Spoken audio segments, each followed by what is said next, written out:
قسنطينة، قناة سلفية دعوية على منهاج النبوة.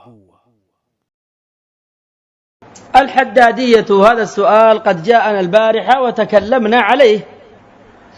الحدادية معروفة ونسبتها إلى الحداد، وكثير من إخواننا الحاضرين يعرف مشكلة الحداد ومسألته.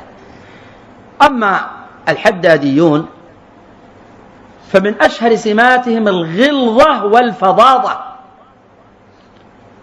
الغلظة والفظاظة وهي التي نهى الله عنها وامتن على رسوله صلى الله عليه وسلم بضدها، فقال: فبما رحمة من الله لنت لهم ولو كنت فظا غليظ القلب لانفضوا من حولك فاعف عنهم واستغفر لهم وشاورهم في الأمر فإذا عزمت فتوكل على الله إن الله يحب المتوكلين. فإذا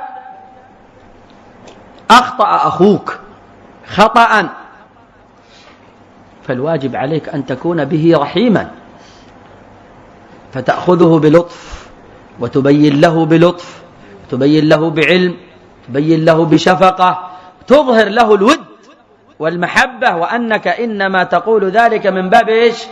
المحبة له، لا من باب الاستعلاء عليه، ولا من باب ولا من باب التشفي، ولا من باب التعالم، ولا من باب التقريع والتأنيب، لا، وإنما من باب التوجيه ومن باب النصح ومن باب اللطف ومن باب محبة الخير له ونحو ذلك. فمن الغلظة هذا. ثانيا، الحداديون بالغوا في تعظيم الآثار إلى أن تركوا الأخبار الواردة عن رسول الله صلى الله عليه وسلم، بالغوا في هذا فوقعوا في هجر وترك الأحاديث الواردة عن سيد الأنبياء عليه الصلاة والسلام. فأنت تقول له قال النبي ويقول قال فلان، سبحان الله، قول فلان إنما هو تبع لقول النبي صلى الله عليه وسلم. هذا الثاني. الثالث أن الحدادية، وهذا من أشهر ما عندهم، أنهم لا يعتدون بعالم تماما. علماء السنة الألباني عندهم مرجي، والشيخ ابن باز جاهل ما يعرف كتب السنة، وشيخ الإسلام خالف الإجماع نقض الإجماع وخالف مذهب السلف، وهكذا قل من هذه الأمور. هذه كلها أنا سمعتها من رؤوسهم، سواء من فريد ولا من الحداد ولا من هو دون الحداد من رؤوس هؤلاء في ذلك الحين. فالشاهد لا يعترفون بعالم أبدا، شيخهم الحداد ومتكلمه فريد وموزعه عبد اللطيف باشمير في الدنيا كلها. هذا هو. ثم من علاماتهم الهجر على كل شيء صغيرة وكبيرة من غير ضبط للهجر بضوابط علماء أهل السنة.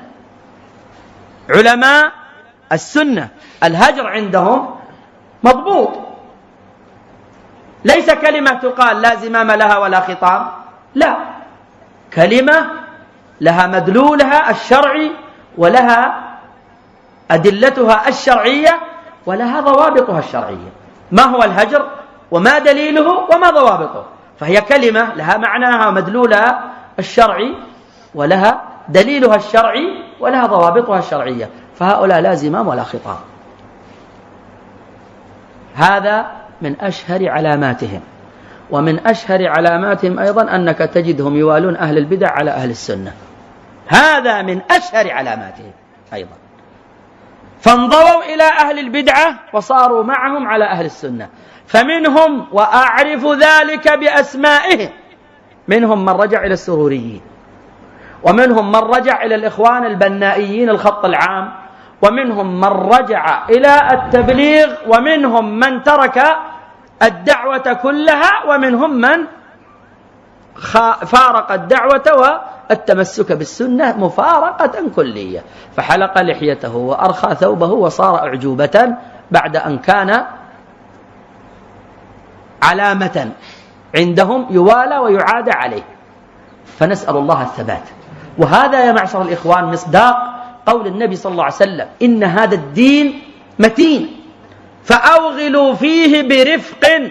يا معشر أهل السنة، إن هذا الدين متين فأوغلوا فيه برفق، وإنه لن يشاد الدين أحد إلا غلبه. لن يشاد الدين أحد إلا غلبه. المنبت لا أرضا قطع ولا ظهرا أبقى. فالواجب على أهل السنة أن يكونوا على حذر من هؤلاء وأمثالهم. سلاق منهم ناصبا لأن سوسهم بغي وعدوان، ومن يفتش عن الإخوان يقليهم، فجل إخوان هذا العصر خوان. من استشار صروف الدهر